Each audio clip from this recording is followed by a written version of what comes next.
아침입니다. 오늘 또 은혜로운 찬양으로 하나님께 영광, 우리에게 귀한 축복의 문을 열어주신 찬양대에 감사드립니다. 우리 하나님께서 또한 우리 날씨를 통해서도 참 큰 은혜를 주시는 것 같습니다. 청명한 하늘만 쳐다봐도 벌써 대기가 어떻게 됐든지 간에 참 맑은 것 같고 시원하고 우리의 기분을 상쾌하게 해주는 그런 날씨로 바뀌어졌습니다. 이렇게 시간이 가면 모든 것들이 다 변하고 있는데 중요한 것은 사람의 변화죠. 과연 사람도 변할까 생각을 해봅니다. 특별히 우리가 신앙생활에 대해서 생각을 해봐도 교회 다닌 연수를 따져보면 참 우리가 많이 익어서 머리가 숙여지고 또 가슴이 넓어지고 모든 사람 앞에서 덕스러운 그런 존재로 바뀌어졌어야 되는데 변하는 것 같다가도 어느 날 보면 다시 제자리에 서 있는 나의 모습, 실망스러운 나의 모습을 볼 때가 참 많이 있습니다. 자신은 자신을 잘 모릅니다. 그런데 다른 사람이 그 사람의 말이나 행동을 지켜보면 어떻게 변해가는지 금방 알 수가 있습니다. 바라기는 우리 모두가 다 예수님 잘 믿고 좋은 쪽으로 변해가는 우리들이 되기를 원합니다. 우리 한번 옆에 계신 분과 인사해 보실까요? 우리 모두 좋은 쪽으로 변합시다. 좋은 쪽으로 변하고 좋은 일 하고 좋은 일이 많아지는 그런 삶이 되기를 주님의 이름으로 축원합니다. 우리 지난 월요일 화요일 하브루타 교육을 다녀왔습니다. 참 많이 은혜도 받고 도전도 받고 깨달음도 많이 있었는데 제가 늘 궁금했던 것 중에 하나는 이스라엘은 역사 속에서 서기 70년에 무너졌습니다. 그리고 그곳에 살던 유대인들은 세계 도처로 뿔뿔이 흩어졌습니다. 그러다가 1948년 거의 1900년 만에 역사 속에 다시 이스라엘이라고는 나라로 등장합니다. 대단한 일이죠, 이게. 그래서 세계 모든 사람들이 기적이라고 그렇게 말하는데 이들은 지금도 우리 유대인들은 1500만입니다 라고 그렇게 말해요. 전 세계 인구의 0.2%에 해당되는 그런 수인데 저는 그 얘기를 들을 때마다 늘 궁금했어요. 어떻게 1500만이라는 수를 헤아릴 수 있을까? 한 지역에서 고정된 어떤 장소에서 그들이 살아갔다면 그거는 또 이해가 돼요. 나라를 빼앗겼어도 흩어지지 않고 그 민족이 그대로 한 장소를 정해서 살아갔다면 되는데 전 세계로 흩어졌잖아요. 그러다 보면 혼혈이 되는 거죠. 다 혼혈이 돼서 그것도 10년, 20년, 50년, 100년이 아니라 1900년이라고는 긴 세월 동안 이들이 혼혈된 그런 민족인데 무엇을 기준으로 해서 우리는 1500만 인구입니다 라고 그렇게 말할 수 있을까? 이스라엘 땅 안에 750만 그리고 해에 750만입니다 그렇게 말하는데 늘 그게 궁금했어요. 그 기준을 뭐로 잡았을까? 분명히 혈통 가지고 우리는 유태인이다 라고 말하지는 못할 텐데 과연 그 기준이 뭘까라고 궁금했는데 이번에 가서 세미나에 참석하면서 그 부분에 대한 궁금증이 많이 해소가 됐습니다. 그들은 결코 혈통 가지고 유대인이라고 하지 않습니다. 하나의 예를 들어서 우리 한국에서 태어난 한 어린 꼬마가 유대인 가정에 입양이 됐습니다. 지금 자란 걸 보니까 한 25살 정도, 그 정도 된 아가씨가 됐어요. 그런데 그 아가씨가 이렇게 말합니다. 나는 유대인입니다. 그래서 어떻게 저렇게 말할 수 있을까? 궁금했습니다. 근데 그가 이렇게 말하는 거예요. 나는 피부가 유태인도 아니고 혈액이 유태인이 아니라 내 속 사람이 유대인입니다. 나는 유대인으로 살기로 작정했습니다. 나는 하나님의 백성이 되었습니다. 그래서 내 삶은 하나님의 백성으로 살기로 작정했습니다.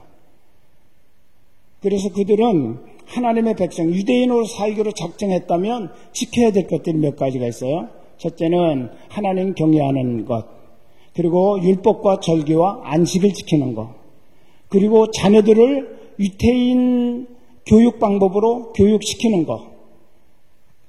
그 세 가지를 꼭 철저하게 지켜나갈 때 유대인이라고 그 스스로가 말하는 거죠. 유대인이라고는 정체성, 내면의 속사람이 그렇게 분명한 자세를 확립하고 살아갈 때 저를 통해서 유대인이 보여진다 라고 말할 때 그들은 그를 유대인이라고 그렇게 말한다는 거죠. 표면상으로는 유대인같이 보여졌지만 삶이 유대인이 아니면 절대로 그들은 유대인이라고 말하지 않습니다. 저는 그것을 들으면서 저 말은 우리 그리스도인들이 가져야 될 말인데 라고 하는 그런 생각이 들었어요. 이름만 그리스도인이 아니라, 표면만 그리스도인이 아니라 내면에서 내가 어떤 하나님의 사람인지 정체성을 분명히 가지고 하나님의 사람답게 살아갈 수 있는 사람, 그 사람만이 진정한 하나님의 사람이고 그리스도인이라고 하는 사실을 우리가 분명하게 가져야 된다는 거죠. 이름은 그리스도인인데 삶을 사는 것을 보면 전혀 예수님 없는 그런 삶을 산다면 그건 그리스도인이 아니라는 거예요. 이들은 절대로 유대인답지 못하다면, 유대인답게 살지 못하다면 그 율법을 지키고 그 절기를 지키고 안식일을 지키고 그 방법대로 자기 자녀들을 교육시키지 않는다면 넌 유대인 아니야. 아무리 그가 유대인 표를 내려고 해도 그들은 인정하지 않습니다. 1500만 명 가지고서 그들은 지금도 노벨상의 30% 이상을 그들이 차지하고 세계를 움직이는 그런 사람들이 됐다는 거죠. 수가 문제가 아니라 어떤 정체성을 가지고 일괄되게 살아가느냐, 그것이 바로 자기를 변화시키고 세상을 변화시킬 수 있는 능력이 된다는 사실을 우리는 기억해야 됩니다. 우리는 진리를 붙들고 사는 사람입니다. 그리스도인이라고 말합니다. 그런데 그리스도인이 그리스도인답게 살아갈 때 나도 변화될 뿐만 아니라 우리 주위를 변화시켜 나갈 수 있는 그런 삶을 살게 되고 그런 능력자가 된다는 사실을 믿으시기를 바랍니다. 우리는 계속해서 믿음으로 진리를 통해서 좋은 쪽으로 변화되어 나가는 하나님의 사람들이 되기를 바랍니다.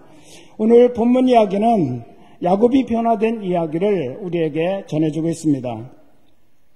우리가 알다시피 야곱은 본래 쌍둥이 형제 가운데 둘째로 태어났죠.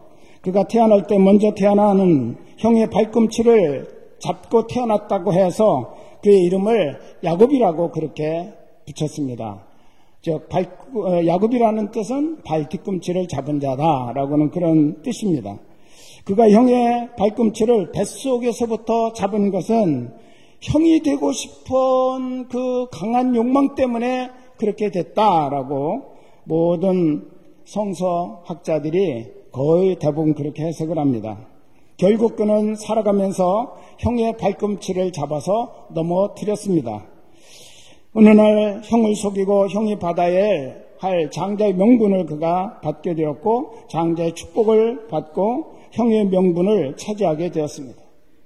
태어난 순서로 따진다면 에서가 형이었지만 장자가 받아야 할 축복은 야곱이 받고 형이 된 것이죠. 문제는 그때부터 시작되었습니다. 원한을 품은 형 에서가 동생을 죽이려고 덤벼들자 야곱은 어머니의 도움을 받아서 외삼촌 라반에 살고 있는 하란으로 도망을 갑니다. 그리고 20년 동안 고생 끝에 성공해서 떠났던 고향으로 다시 돌아오게 되었습니다. 그런데 20년 세월이 지났는데도 형 에서의 원한 맺힌 마음은 풀려지지를 않았어요. 동생이 고향으로 돌아온다는 소식을 듣고 그는 사병 400명을 이끌고 동생을 공격하기 위해서 출정합니다. 이 소식을 접한 야곱은 심히 두렵고 답답하여 어찌할 줄을 몰라 했다. 성경 그렇게 기록하고 있습니다. 그렇다고 해서 이 삼촌에게로 다시 돌아갈 수도 없습니다.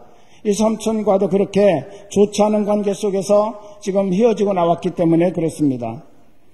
바로 이 징태양난에 의기해서 그가 한 일이라고는 하나님께 기도하는 일이었습니다. 그는 처자식도 종들도 재물도 다 먼저 야복강을 건너게 하고 야복강가에서 홀로 엎드려 기도를 시작합니다. 24절에 보면 야곱은 홀로 남았더니 어떤 사람이 날이 새도록 야곱과 씨름하다가 라고 기록되어 있는데 야곱이 붙잡고 씨름했던 그 사람이 누구냐? 30절에 보면 그분이 바로 하나님이었다라고 그렇게 설명을 하고 있습니다. 그리고 대부분의 성서학자들은 그날 야곱이 씨름했다고 하는데 그분과 씨름했다고 하는데 하나님과 씨름했다고 하는데 그게 그 씨름이 과연 뭐냐라는 거죠. 그 씨름은 바로 야곱이 기도했다는 것이다 라고 동일하게 해석하고 있습니다. 그런데 놀라운 사실은 기도에 대한 이야기는 얼마든지 성경에 많이 나오는데 야곱은 기도하면서 달라지기 시작했다라는 거죠. 무엇이 달라졌습니까? 첫째는 그의 이름이 바뀌었음을 보게 됩니다. 27절 보면 씨름의 대상이었던 그분이 내 이름이 무엇이냐라고 묻습니다. 야곱입니다. 그랬더니 28절에 내 이름을 다시는 야곱이라 부를 것이 아니요 이스라엘이라 부를 것이니 이는 내가 하나님 및 사람들과 겨루어 이겼음이니라 라고 말씀하셨어요. 야곱은 발 뒤꿈치를 잡았다라고는 뜻인데 이스라엘은 하나님과 씨름한다. 하나님과 싸워서 이긴 승리자다라고는 그런 의미를 가지고 있습니다. 너무나 놀라운 그런 새 의미를 가진 이름으로 바뀌어진 거죠. 자기의 얕은 꾀를 가지고 앞서가는 사람들의 발 뒤꿈치나 잡아서 넘어뜨리고 그들이 차지해야 될 축복을 거머쥐는 그런 야비한 야곱, 야비한 존재라는 그런 의미를 가지고 있는 거예요. 그런데 하나님은 더 이상 너 야곱이 아니다. 너는 이스라엘이다. 이스라엘로 살아라 라고 하나님이 그 이름을 바꿔주셨어요. 이제는 네 수단과 네 방법과 네 잔꾀를 사용해서 사람들을 고통 주고 넘어뜨리고 그들이 차지해야 하고 누려야 될 모든 삶의 혜택과 축복을 빼앗는 그런 존재가 아니라 빼앗아서 내가 복받았다라고 하는 그런 야비한 사람이 아니라 내가 어떤 문제가 있다면 네 마음속에 어떤 갈망이 있다면 하나님과 싸워라. 하나님과 겨루어라. 하나님과 씨름해라. 하나님께 기도해라. 그래서 하나님과의 관계 속에서 내가 그것을 해결하고 풀어나가라 라고 우리 하나님께서 말씀하신 것입니다. 야곱아 네 이름을 바꿔라. 이스라엘이라고 불러라 라고 말씀하셨죠. 여러분 오랜 세월 동안 살아본 분들은 압니다. 자기 힘으로 제 아무리 붙잡아도 안 되는 게 인생이라는 사실. 내 뜻대로 하고 싶어도 되는 게 없어요. 야곱이 여기까지 와서 힘과 능력과 재주를 다 부려서 뭔가 된 것 같지만 우리 하나님께서는 그건 아니라고 말씀하시는 거죠. 내가 내 힘으로 애쓰고 수고하고 여기까지 뭔가 이루었다고 생각하는 그 모든 것들 남의 발뒤꿈치나 잡아서 넘어뜨리면서 살아온 그 삶은 내가 인정할 수 없는 그런 인생이라는 거예요. 내가 인정하는 그런 삶의 모습은 나하고의 관계 속에서 하나님은 나하고의 관계 속에서 나하고 씨름하면서 나에게 기도해서 내가 풀어주는 그런 삶을 살아가는 인생, 그것이 하나님이 인정하시는 삶의 모습이라는 것을 말씀하고 계십니다.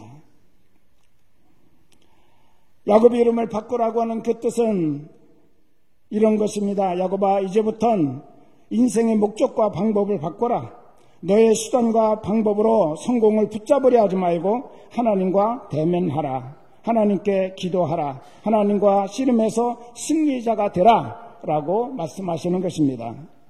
하나님과 씨름해서 이겼다는 것, 즉 기도하고 응답받았다는 것을 말합니다. 그리고 하나님이 날마다 이기는 삶을 우리에게 축복으로 주신다는 의미이기도 합니다. 고린도전서 15장 57절에 보면 우리 주 예수 그리스도로 말미암아 우리에게 이김을 주시는 하나님께 감사하노라 라고 했습니다. 여러분, 하나님은 언제나 우리에게 이김을 주시는 하나님이심을 믿으시기를 바랍니다. 늘 이김을 주시는 하나님께 감사하며 살아가는 우리의 삶이 되어야 될 줄로 믿습니다. 하나님께서 바꿔주신 이름, 기도하면서 바뀐 그 이름은 나중에 민족을 나타내는 이름이 되었습니다.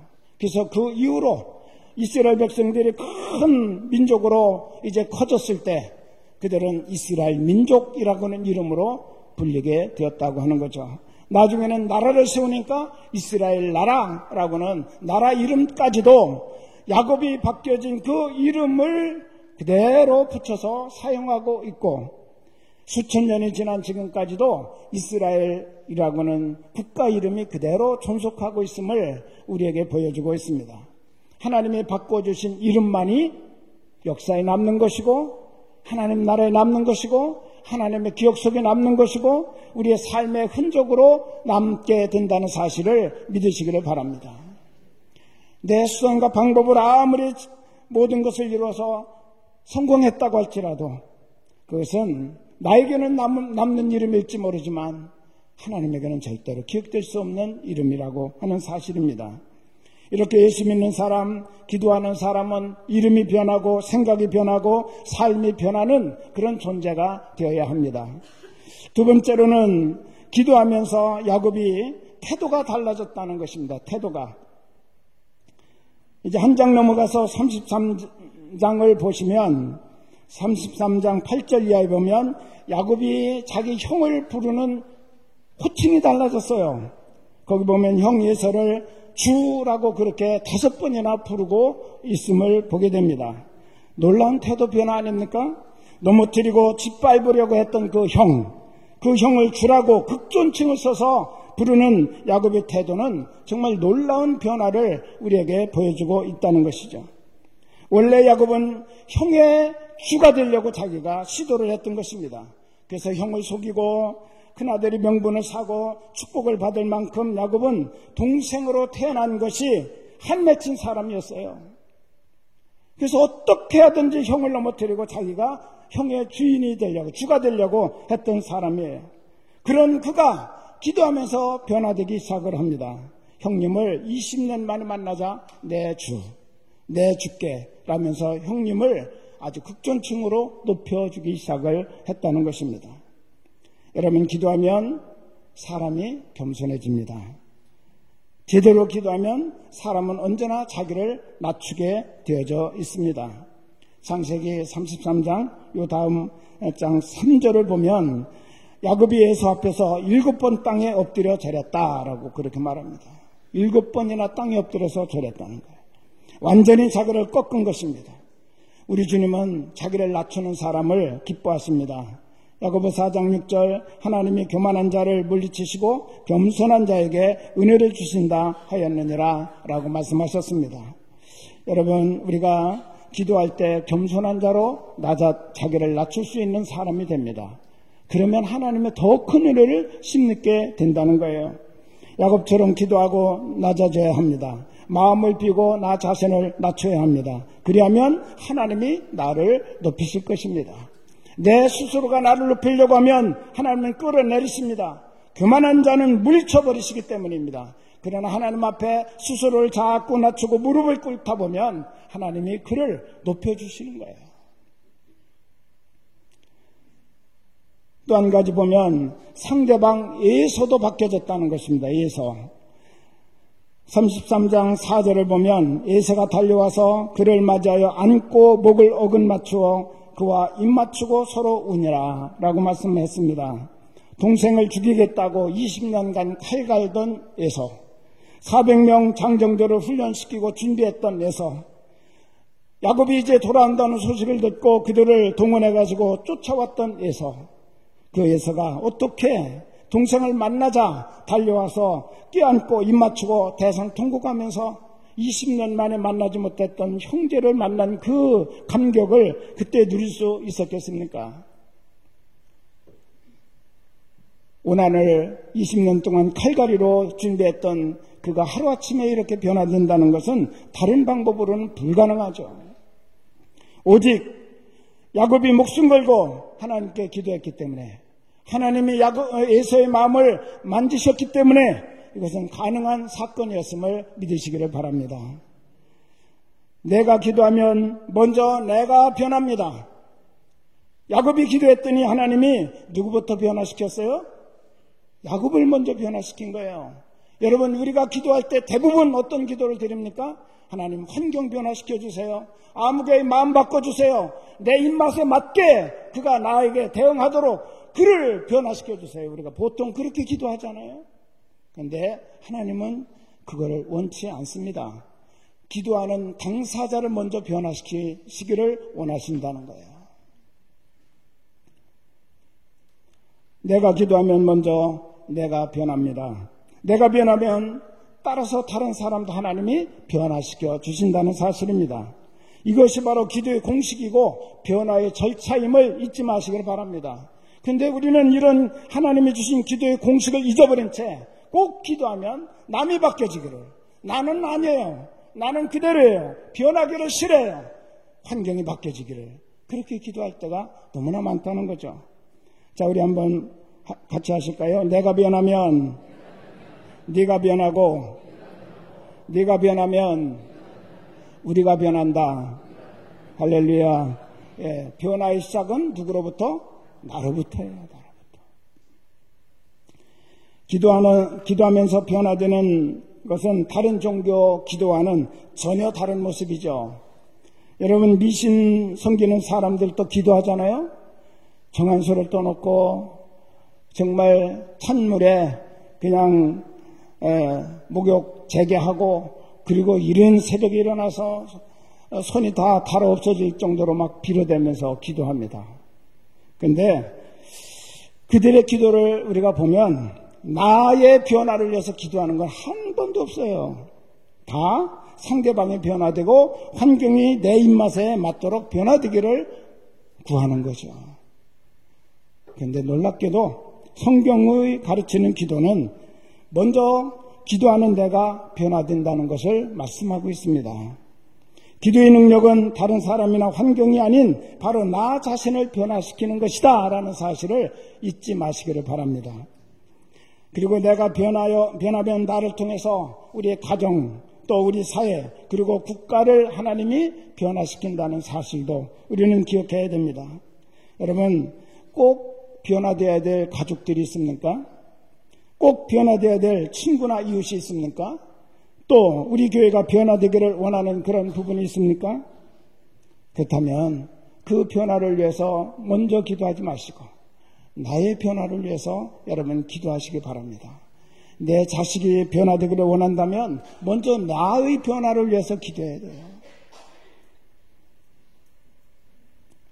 머리를 굴리거나 400명의 군대를 동원하는 그런 인간적인 일을 하지 말고 먼저 나의 생각과 나의 태도를 변화시켜달라고 하나님 앞에 엎드려 기도하는 것이 우선이라고 하는 사실 잊지 마시기를 바랍니다. 야곱은 기도하면서 변화되었습니다. 좋은 쪽으로 변화되었습니다. 우리도 기도 후에 변해야 합니다. 기도하면 변할 수밖에 없다는 사실을 잊지 마시기를 바랍니다. 남편은 아내를 위해서, 또 아내는 남편을 위해서 기도하면 먼저 누가 변해요? 내가 변하면 그 다음에 그 선한 영향력이 남편에게, 아내에게로 흘러간다는 사실입니다. 그렇게 하면 서로가 변화되는 것을 볼 수 있게 될 것입니다. 친구나 이웃이나 교회가 변화되기를 원한다면 여러분 기도하십시오. 나의 변화를 통해서 우리 친구들이, 이웃들이, 또 교회가 변화되는 것을 여러분이 경험하게 될 것입니다. 그러면 아름다운 변화의 모습을 우리는 경험할 수 있습니다. 기도하면 변합니다. 기도하면 좋은 일이 일어납니다. 기도하면 우리 모두가 다 행복한 변화를 경험할 수 있습니다. 할렐루야. 야곱의 변화 가운데 가장 두드러진 변화, 그리고 성경에서 가장 많이 소개하고 있는 야곱의 변화를 우리는 마지막으로 볼 수 있는데, 그는 축복하는 사람으로 변화되었다는 거예요. 남이 어떻게 되든지 나만 복받고 잘 살면 된다고 하는 사고방식으로 평생을 살아왔던 야곱이 야복강가 기도하면서 하나님을 만나고 그는 변화가 되었습니다. 이제는 겸손히 낮아지고 다른 사람을 존귀하게 여기고 그들을 축복하는 사람으로 바뀌어졌다는 거예요. 그래서 창세기 마지막 부분은 야곱의 축복하는 삶으로 장식하고 있음을 여러분 기억하시기를 바랍니다. 창세기 47장 보면 야곱이 바로왕을 만납니다. 애굽의 바로왕을 만나는데 바로 앞에 가서 그는 2번씩이나 바로왕을 축복하는 그런 모습을 볼 수가 있습니다. 여러분, 왕을 축복하는, 더군다나 이방인이에요. 객이에요. 아직까지 애굽 백성도 아니에요. 그런 이 야곱이 바로왕 앞에 초대를 받아갔는데 그가 제일 먼저 한 일은 바로왕을 만나자마자 축복하는 일이었어요. 바로왕과 대화하고 끝나고 나오면서 그는 축복하면서 나왔어요. 그 일은 야곱이 전혀 볼 수 없었던, 어떻게 하면 저 사람의 축복을 빼앗아 내 축복으로 만들까를 생각하고 잔꾀를 부렸던 야곱인데, 하나님을 만나고 그가 변화되고 나니까 자기의 존귀함 이상으로 다른 상대방의 존귀함을 깨닫게 되었습니다. 에서가 얼마나 자기 때문에 마음 아파했을까? 내 형인데 내가 형 노릇했으니 얼마나 그 마음에 큰 상처를 입었을까? 그걸 생각하면서 그는 에서를 주라고 부르면서 그를 존귀하게 높여주게 되었다는 거죠. 그리고 그때부터 그는 가는 곳마다 만나는 사람마다 축복하는 사람이 되었습니다. 48장으로 넘어가면 손자 에브라임과 므낫세의 머리에 손을 얹고 축복하는 야곱의 모습을 보여줍니다. 이제는 축복해달라고 와서 축복해준 것도 아니고 야곱이 스스로가 말합니다. 므낫세와 에브라임을 내 앞으로 불러와라. 내가 그들을 축복하리라. 할렐루야.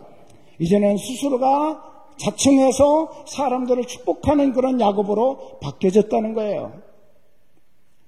49장을 보면, 그래서 47장, 48장, 49장, 야곱의 이제 노년이죠.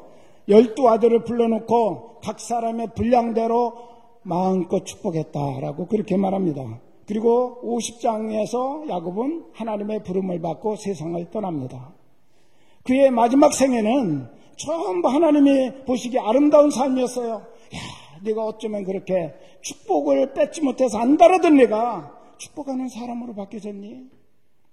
우리 하나님께서 그것이 너무 좋아서 창세기, 하나님의 말씀을 기록하는 창세기 47, 48, 49장 3장에 걸쳐서 야곱이 어떻게 변화되어서 축복해주는 사람으로 바뀌어졌는지 일일이 그것을 기록해서 오늘 우리에게 소개해주고 있다고 하는 것입니다. 얼마나 좋은 쪽으로 변화가 됐어요. 기도하는 사람에게 하나님은 변화되기를 원하십니다. 이처럼 그의 노년은 사람들을 축복해주는 사람으로 변했습니다.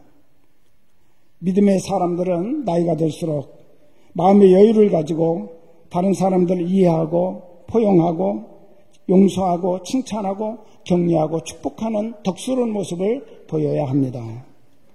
저도 이제 어디를 가든지 저도 모르는 사이에 어른 노릇하는 존재가 되었습니다. 나이가 그렇게 됐더라고요. 어느 날 보니까.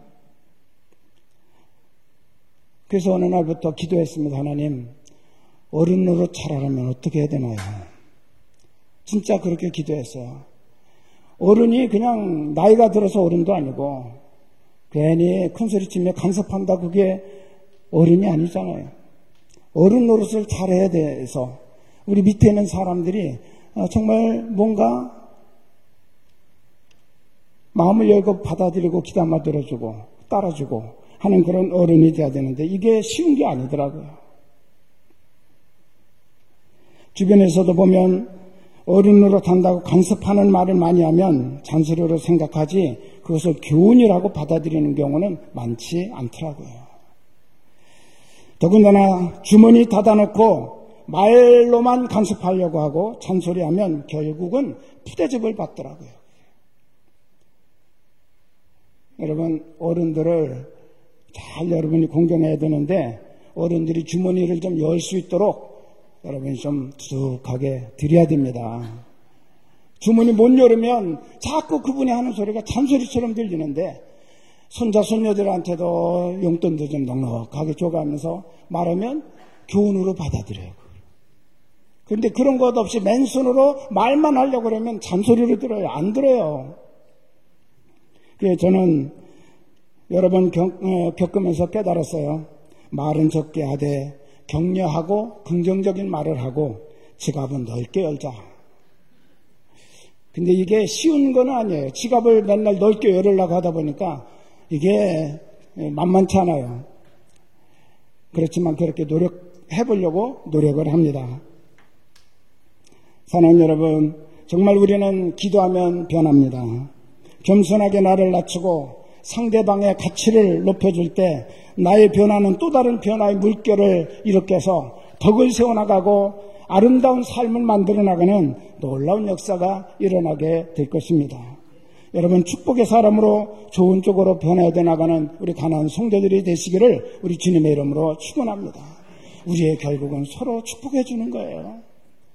상대방이 잘 되기를 축복해 주고 잘 되는 것을 기뻐해 주고 그것을 칭찬해주고 격려해주는 그런 아름다운 삶의 교제, 이것이 바로 주님 안에서 우리가 누려야 될 사랑의 교제라는 사실을 잊지 마시기를 바랍니다. 기도하겠습니다.